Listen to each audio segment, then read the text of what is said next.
The reason for this farce is the whole philosophy of education through which our children are being processed. I want to look at this, but I want to look at it first of all from the standpoint of bringing up children in this culture and the whole structure and nature of the family, because that's where the puzzle begins. Have you noticed that over many years, a large number of the jokes in most of our popular magazines where they print cartoons have to do with father as a clown? Take Dagwood in the comic strip. The incompetence of Dad, who is always some kind of an idiot, whereas Mom has to handle the real problems of the family and is therefore the realist in the picture. Dad is a clown. Why? Because he goes away to a mysterious place called the office or the factory, in which the family as such have no part and no real interest. He brings back a thing called money, and they want more of it, see, back at home. They don't care how you get it, just so long as you bring it back, because they're not interested in what you as a man do. And when you come back from the various rat races in which you are engaged making money, you are supposed to be a good pal to the children. Play with them and look after your wife and appreciate what she's done all during the day. But they have no interest in what you do. They couldn't care less. And furthermore, you as a father and you as a mother are expected to live for your children. Americans have an enormous sense of guilt because they have not done right by their children. And they're trying more and more to do right by their children. And they always feel they haven't quite succeeded somehow. We are child-centered families. Guilty, constantly feeling guilty because we haven't brought them up. And therefore we call in every kind of specialist and expert and advisor to tell us what we should do with our children. The difficulty is that the family as an institution is not surviving in industrial culture. It is an institution designed for an agrarian culture. The family was built around the farm, where the children worked on the farm and understood and were brought up into the interests of the farm. The small shop or the workshop, such as you find in an agrarian culture. It's fascinating to notice today the transition from agrarian to industrial culture in a country like Japan, where it's been extremely rapid. Let's take the craft of carpentry in Japan. The Japanese have been some of the best carpenters in the world, absolutely marvelous, knowing how to make the most complex joinery constructions without even using a blueprint, doing it by feel and by eye. In order to train a person to do this kind of carpentry, he has to begin to learn when he's 7 years old. But as it is now, because Japan has transferred to being an industrial culture, you may not bring up your child in your profession as a carpenter. You have to send the child to school where it can learn to be an insurance salesman. The child gets through school, goes through high school. When the child gets out, it's not interested in carpentry, it's interested in girls. Has to fool around with that for a while and then get married and then begin to learn the carpenter's trade, and it's too late to be anything but somebody who follows a blueprint. And therefore this marvelous craft which the Japanese cultivated for centuries is being lost. For what? I know many carpenters in the United States today who take enormous pride in their work, who love to produce a beautifully finished object made of wood, but they cannot find jobs because no employer can afford that time for his workmen to finish a product. It has to be turned out looking good on the surface with a sort of veneer and varnish, but anything thrown together on underside. So it'll wear out and they have to do another one. So nobody has any satisfaction in the job. And the reason is that the family no longer holds together. Because the family, the man in the family has to go away and earn a living that has absolutely no relation to his living relationship with his wife and his children. And therefore, naturally, he's regarded as a clown. When he comes home, he's not really a very good pal to his children, because the children would find a real relationship with their father in joining in his work with him. Every little child wants to join in his parents' work. They go into the kitchen. They would much rather play with the pots and pans than anything else. They want to help. They naturally want to join in, but they cannot. And therefore, instead of being allowed to join in with the real work of their parents, they are given propitiatory objects called toys. You may have a toy stove. You may have toys, dolls, and pretend that they're babies. You may not actually look after the baby because there might be an accident. So the children are propitiated with every kind of fake plastic thing that adults are supposed to use. Especially those real adults who go out and fight the wars, you know. Then they have the plastic gun.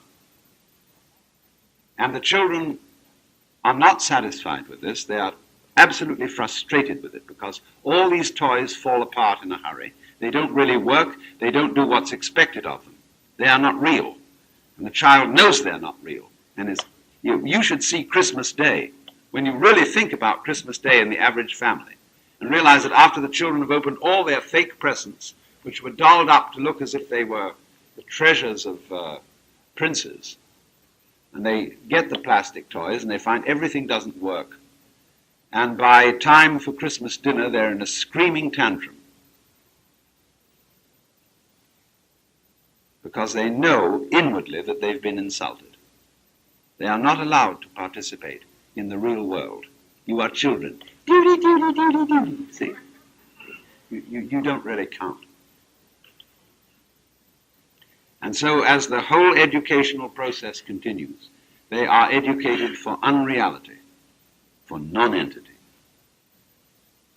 by being progressively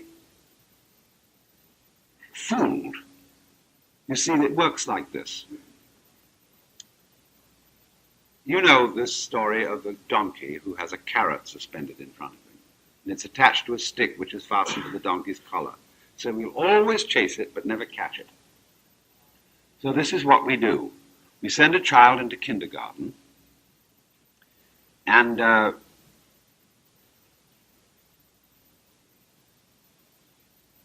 make him literate,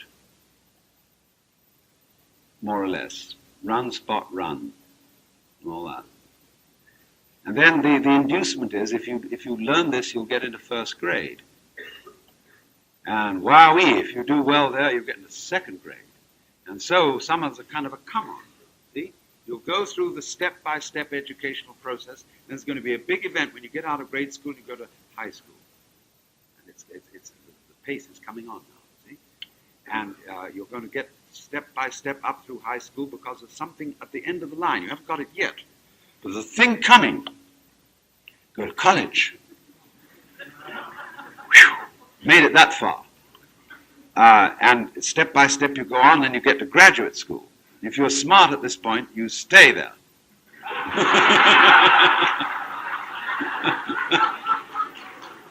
But if you don't get into graduate school so that you can just stay in the academic scheme of things, you go into business. That's getting out into the world. That's graduation. See, now you're an adult. Well, then the first thing is you get into a sales meeting where they say is, make that quota. And if you do, they're going to give you a higher quota.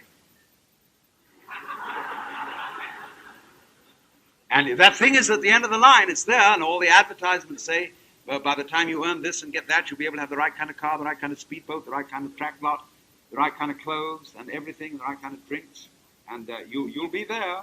And finally, you work along at this, you're earnest, And about the year of 45, you end up as vice president of the company, maybe president. And you say, I've arrived. I'm there. But I feel vaguely cheated because I feel just the same as I always felt. I'm there, but I haven't caught up with that thing I was always promised. And suddenly an insurance man comes around and says, wait a minute. You're going to retire at 65. And we got a program for you. So that you'll be just right. When you're 65, you'll be able to drop all this business and do what you really want to do. At that time, you're not interested. Prostate trouble, bad teeth. Oh, you're just falling apart because you ate all the stuff that you were making to make money with. And money goes nowhere, it's absolutely useless. So you end up feeling you've been cheated. And the reason was simply this, that education was regarded as a process of preparation for something which never happened, never is going to happen. But you were always getting prepared for life. A real education is an entirely different thing. And education, in the real sense, is not preparation for life. It is actually living. It is the child participating in adult concerns. And doing it now and realizing that the point of the process in which the child is engaged is not to prepare the child for the future, but to enjoy doing the thing today. Because the whole point is that there is no point whatsoever in making plans for the future, except for those people who are capable of living in the present. If you are not capable of living in the present, plans are useless. Because when those plans come to fruition, you will be incapable of enjoying that fruition. Don't worry. If you are not capable of living in the present, don't make any plans. If you are capable of living in the present, then some plans may be useful, because they will produce something which you can enjoy and take part in. But it seems to me that the absolute point of any educational system that has any worth whatsoever is the progressive allowing of children to participate in activities that adults consider real and important. And that should begin very early. Instead of saying to children, no, you go away and play while we do what's important, let them in on what we consider important at once. But this is very difficult in what we call the child-centered family. If you regard what you do in life as not say, your profession, your vocation, your job, if you regard that merely as a means to an end, supposing you are making money in a factory, producing something worthless and trashy, but it pays, and you justify this on the grounds that it will give you money to bring up your children to do something better than you are doing, you are fooling yourself.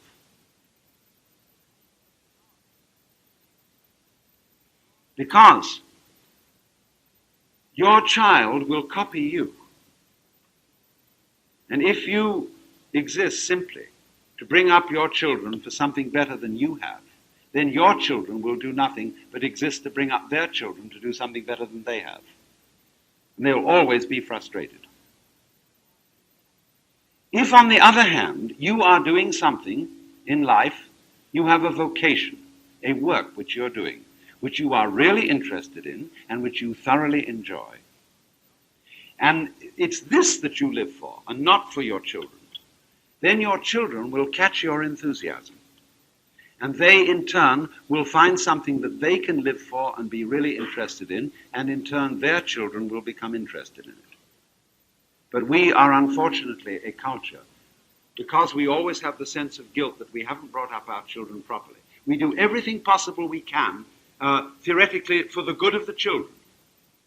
You should not live for the good of your children. You should live for your own good, and then your children will learn from your example how to live.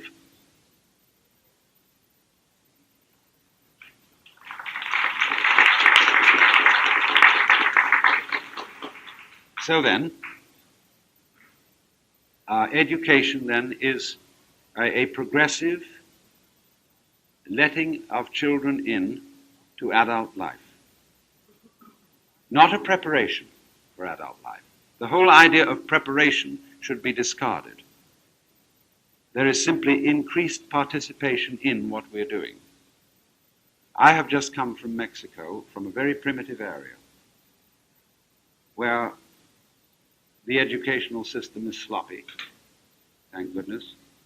And I watch builders at work, and they're wonderfully skillful with brick. Here are the older men working on a house, surrounded with little boys, who are their children. And the little boys are running errands and doing things, and they are learning how to build while they help their fathers. And they feel one with their fathers. Dad isn't some obscure being off there who they occasionally meet in the evening and who does something completely mysterious and is supposed to chum up with them on a purely play basis. See, what it is in our family is Dad comes home and he plays with the children about something trivial. He reads them a story about the mousie and the teddy bear. And having done that, he's satisfied his duty, he's done his penance, having had them. And but these so-called primitive Mexicans have their children working along with them. And those Mexican children, I'm not, of course, speaking of Mexico City and the great industrial slums of Mexico. I'm speaking of a very far-out village where they're mostly Indians.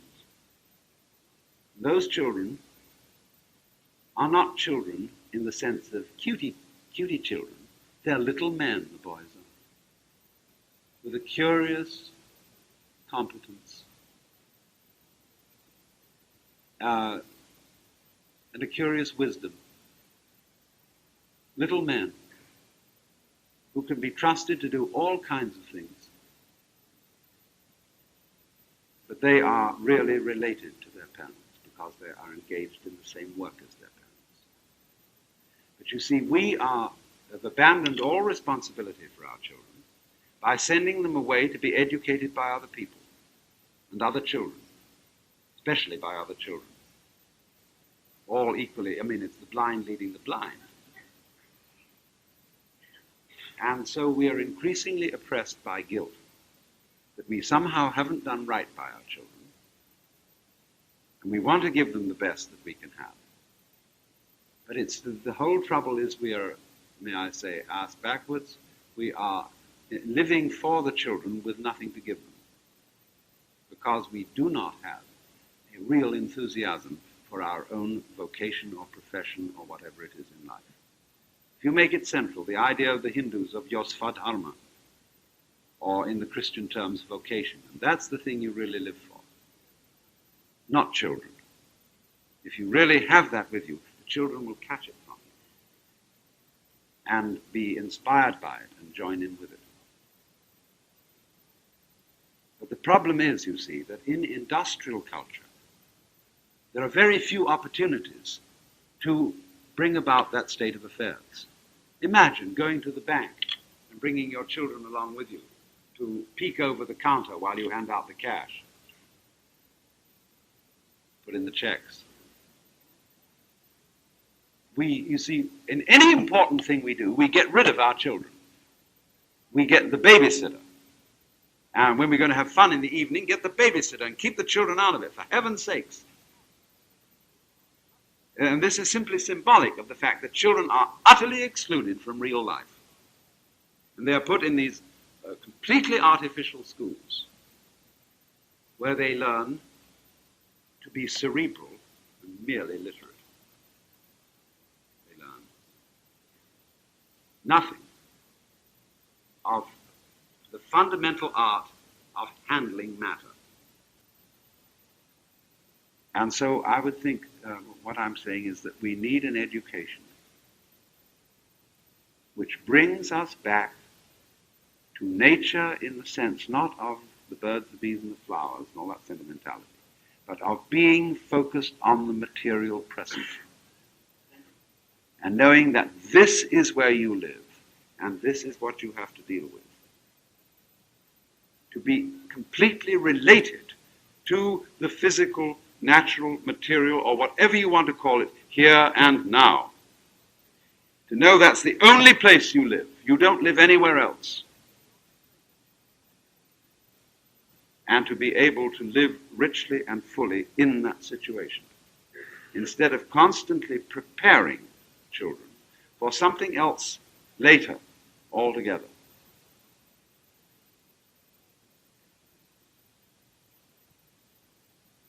I think this means the easing of the school burden, first of all, by throwing a lot of it back on the parents.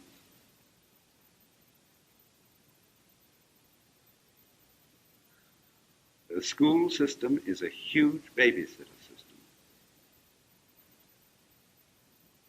But that in turn requires that parents be in a position to take care of their children. As it is, you see, they're engaged in occupations which necessarily take them away from their children. What does that go back to in the line of cause and effect? It goes back to the fact that people are engaged in occupations which simply make money and which they do not really enjoy and which they do not really live with. And that is why among young people today, under 25, there is increasingly unwillingness.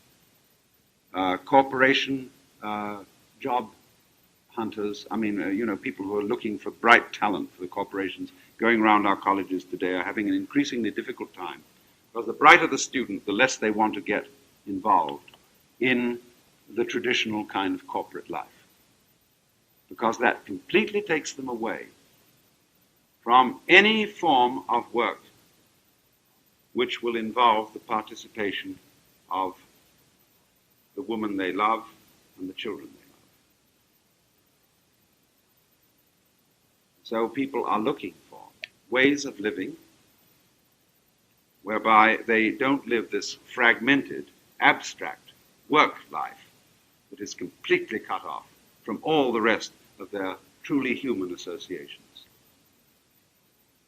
So we are facing a very big revolution in which our young people want to return to reality.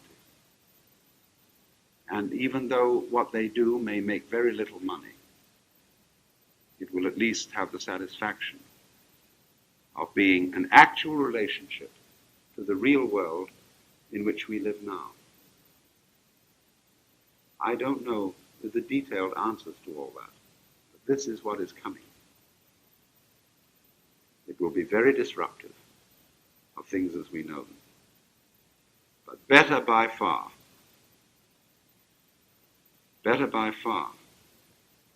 to live in contact with the actual here and now than to live a life of perpetual suspense, waiting for a gorgeous thing that's going to turn up. It never, never does.